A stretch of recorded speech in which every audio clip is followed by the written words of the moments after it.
Ayan, good morning mga kalingap. Supportan po natin si Christy Fermosilio. Ayan, isa pong kalingap partners natin na OFW po siya sa ngayon. Pero soon, magiging full-time charity vlogger din po siya. Salamat. Bye-bye. Thank you so God much po, bless. Ate Edna. Yan. Please like, share, and subscribe din po kay Ate Edna Vlog. And like, share, and please bell the button for all notification po para updated po kayo sa aming mga videos. Maraming salamat po sa inyo. Bye! Mega love shoutout po sa inyo. Good morning po sa lahat. Sa lahat po ng mga kalingap.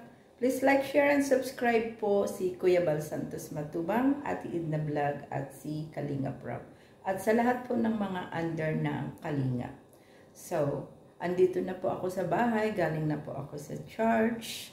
Nagsimba po ako. Yan. Dapat po talaga unahin ang pagsisimba bago po saan tayo pupunta.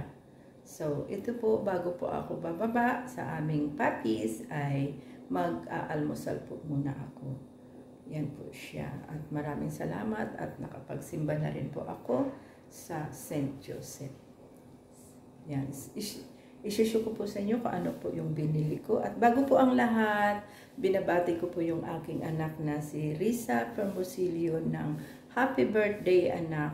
More blessings to come and more birthdays to come. Yan, yan. And healthy lang parati. Yan. Maraming salamat sa iyo, anak, dahil sa ikaw dyan ang aalaga sa bahay natin at nag-aayos. Yan. Napakasipag po talaga ng anak ko. Yan po siya ang taga-ligpit at taga-ayos po sa aming bahay. Happy birthday, anak, muli.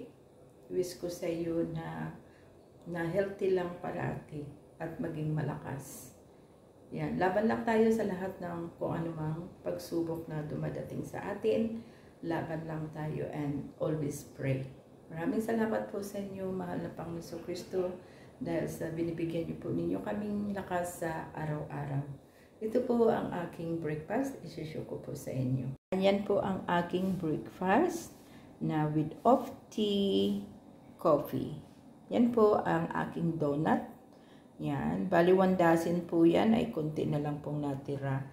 Yan, pero hindi ko naman po talaga na sa araw-araw ay kinakain, kung di isa-isa lang po sa isang araw.